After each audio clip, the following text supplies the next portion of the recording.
এখনো স্পিকারের কাছে কোনো চিঠি জমা দেয়নি, কি আশায় পড়ে রয়েছে দিল্লিতে পিসি ভাইপো জুটি? দেখুন কি চলছে তো আমি জানি না টিএমসির মধ্যে, তবে এটা ঠিক যে পিসি ভাইপোর হাত থেকে বাঁচার চেষ্টা করছেন টিএমসির এমএলএ এমপিরা, সেই জন্য এইসব প্রক্রিয়া। তো যে সিস্টেমে যে সে অনুযায়ী তারা যাবেন করবেন, তাদের সঙ্গে কত লোক আছে জানা নেই, কিন্তু পরিবারবাদ থেকে সবাই বেরিয়ে যেতে চাইছে। কোথাও কি ভেঙেও ভাঙছে না শেষ অবধি? না না, ভেঙে গিয়ে মুচকেছে, এবার ভাঙবে আর কি।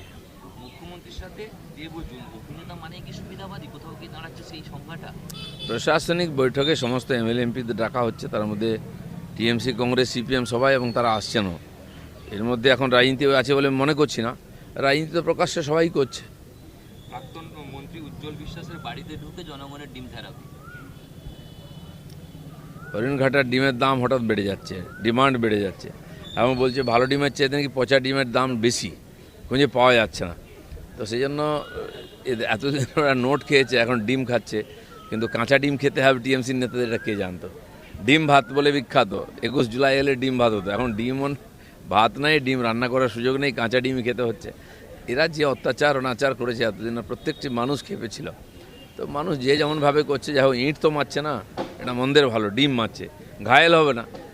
থাম নয়, এখন থেকে মন্দির, মানে কোথাও কি ভগবানের উপর মমতার যে গাজোয়ারি ছিল তার দিন শেষ? না না, ওটা সরকারি সংস্কৃতি কেন্দ্র হিসাবে সরকারি টাকা খরচা হয়েছে, ধাম বলে হয়নি। উনি যা পারেন নাম দিয়ে দেন, উনি মেট্রো স্টেশনের নাম দেবেন কোনো ব্যক্তির নামে, স্টেশনটা কোথায় লোকে বুঝতে পারে না। ওনার পাগলামি অনেক দেখেছি আমরা, তো সব জায়গায় তো চলে না, ভগবানের সঙ্গে পাগলামি 2 নম্বরই কেন?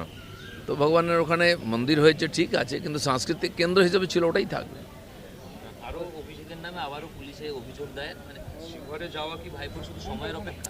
সবে তো কেস কাছারি শুরু হয়েছে, যে অত্যাচার অনাচার করেছেন উনি এবং তার সাঙ্গপাঙ্গরা, সবাইকে আইনের সামনে আসতে হবে। যার যেটা পাওনা আছে, জেল, জরিমানা ইত্যাদি ইত্যাদি, সেগুলো সময় হবে, দপ্তর বন্টন কবে হবে? আজকালের মধ্যে হয়ে যেতে পারে। চলো।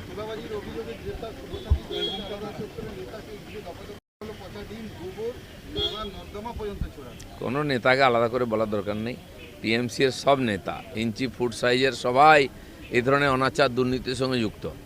এতদিন পুলিশও কিছু করতো না, পার্টি ছিল ওদের, লোকে ভয়ে কমপ্লেনও করতো না, এখন ফাটাফাট কমপ্লেন হচ্ছে, এফআইআর হচ্ছে। তো পুলিশ তো করতেই আইনগতভাবে কারবাই, তাদেরকে ডাকছে, জিজ্ঞাসাবাদ করছে, আর মানুষ সেই সুযোগে তাদের মুখ দেখার সুযোগ পাচ্ছে।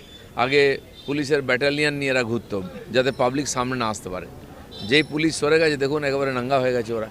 তো এদের একটা পাওনা ছিল, অপেক্ষা করুন। অভিষেকের অবস্থান জানতে চাইতে বিমানবন্দরকে চিঠি দিয়েছে সিআইডি, অভিষেক কোথায়?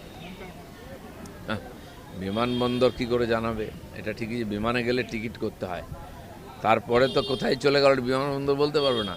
যে প্রক্রিয়া আছে সেই অনুযায়ী সিআইডি চেষ্টা করছে, কোথায় আছেন সবাই জানে, খালি সিআইডি বুঝতে পারছে না। একটু ছাড়ো আমার এটা। কালীমালপুর সুরেন্দ্রনাথ কলেজের শিক্ষাগণের টাকাটা দেবুর অস্ত্র ভান্ডার উদ্ধার, বেডরুমে কার্তুজ পরে উদ্ধার করতলায় ঘটনাস্থলে মুচিপাড়া থানা পুলিশ। টিএমসি নেতাদের বাড়ি, অফিস অস্ত্রাগার হয়ে গেছে। শুধু অস্ত্রাগার নয়, আর স্কুল কলেজগুলো কি হয়েছে, কলেজের ওখানে বেড পাওয়া যাচ্ছে, অস্ত্রশস্ত্র পাওয়া যাচ্ছে, টাকার বান্ডিল, ব্যাগ ব্যাগ টাকা পাওয়া যাচ্ছে। এগুলো মাফিয়াদের আড্ডা হয়ে গেছিল, এবং যত অনাচার দুরাচার চলতো। এরপরেও বাংলার শিক্ষা ব্যবস্থা কী করে ঠিক চলবে? কলেজ ইউনিভার্সিটিতে মৌজ মস্তি ফুর্তি লুটপাটের জায়গা হয়, গুন্ডা বদমাশদের আড্ডা হয়ে যায়, তাহলে যা হওয়ার শিক্ষা ব্যবস্থা তাই হয়েছে। টিচাররা আজকে রাস্তায় বসে আছেন, আর এরা দাপিয়ে বেড়াচ্ছে আর শিক্ষা সংস্থানে। আইআইটিতে জোর কদমে চলছে সিন্ডিকেট, আপনারা একসঙ্গে ওই জায়গায় বিরোধিতাও করেছেন, কিন্তু সেই সিন্ডিকেট এখনো চলে যাচ্ছে। অনেক জায়গায় চলছে, এটা পুলিশের কাজ বন্ধ করা, পুলিশকে ইনফরমেশন আমরাও দিচ্ছি, ওরাও ধীরে ধীরে কাজ শুরু করেছেন। কোনো অবৈধ অনৈতিক কাজ কোথাও চলবে না। আর আইআইটির মতো যে সংস্থা, ভারতের প্রথম আইআইটি, আমাদের কাছে গর্বের আইআইটি, সেখানে যদি এরকম অনৈতিক কাজ হয় তো কর্তৃপক্ষের সঙ্গেও কথা বলবো আমরা। আর পুলিশ যদি জানে, নিজের থেকে আর ব্যবস্থা নেওয়া উচিত তার। দাদা, কাকদ্বীপে 2 বিজেপি নেতার বিরুদ্ধে সিংহরক্ষণ কমিটি অ্যাকশন নিয়েছে, ভোট পরবর্তী হিংসাতে জড়িত থাকার কারণে। পার্টির রাজ্য সভাপতি শ্রমিকবাবু বলে দিয়েছেন, পার্টির কর্মীদের প্রতি নির্দেশ দেওয়া হয়েছে, সেটা যদি কেউ না মানে তো পার্টি তার সিস্টেম অনুযায়ী, সংবিধান অনুযায়ী ব্যবস্থা নেবে। যারা আইনকে হাতে নিচ্ছে বিজেপির কর্মী হয়ে ক্ষমতায় এসে গেছে বলে, এটা তো পার্টি অনুমতি দেবে না। আর সেটা যদি আইন বিরুদ্ধ হয় আইন তার বিরুদ্ধে ব্যবস্থা নেবে, নাহলে পার্টির সংবিধান অনুযায়ী তার বিরুদ্ধে ব্যবস্থা হবে। দাদা কালকেও কল্যাণ বন্দ্যোপাধ্যায় রাজ্যের মুখ্যমন্ত্রীকে চোর বলেছেন, ওনার বাবা কিছু বলেছেন। ঠিক আছে, অভ্যাসটা পাল্টায়নি এখনও, পার্টি উঠে গেল। হ্যাঁ, কদিন এমপি আছেন ঠিক নাই, উনি কোথায় আছে সেটাও জানেন না, কিন্তু নেশাটা যায়নি এখনো। চলুন, ধন্যবাদ। দাদা কাল রাত্রে কালকে দিনের বেলা একটা অ্যাক্সিডেন্টে লোক মারা গেছে। স্থানীয়দের অভিযোগ দাদা একদম মানে ফুটপাত দখল হয়ে গেছে, বেআইনি বসবাস করিয়ে কাল আমি অ্যাডমিনিস্ট্রেটিভ মিটিংয়ে এটাও বলেছি, যেমন আমাদের পেঁয়াজ বাজার আছে, পেঁয়াজ মন্ডি, ব্যবসায়ীরা ওটা সরাবার জন্য অনেক দিন ধরে বলছেন।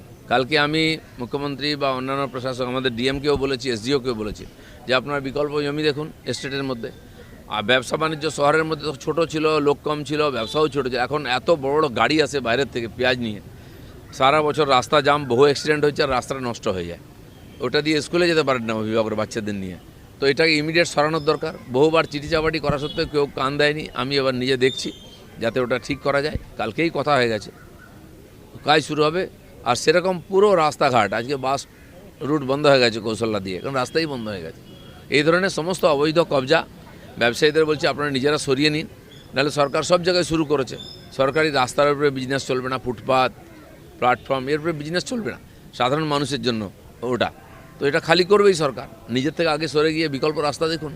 দাদা খড়গপুর পুরসভা জুড়ে একাধিক জায়গায় আমাদের পাড়া আমাদের সমাধানের পোস্টার পড়েছে, কাজ হয়নি, টাকা তুলে নিয়ে। পোস্টার পড়েছে, পাড়ার সমাধানের ব্যানার লেগে গেছে, বোর্ড লেগে গেছে, কিন্তু টাকা খরচা হয়নি, কোনো কাজ হয়নি। এগুলোও ইনকোয়ারি হবে, আর যারা এর সঙ্গে যুক্ত আছে তাদেরকে ছাড়া হবে না। মমতার বাড়িতে সিআইডি যে কোনো লোকের বাড়িতে যেতে পারে যদি সে উল্টাপাল্টা কাজ করে। আজ তারা যারা করছিলেন আমরা বলতাম, এখন সেটা কমপ্লেন হচ্ছে। তো পুলিশের দায়িত্ব কমপ্লেন হলে সেটা ইনকোয়ারি করে দেখা।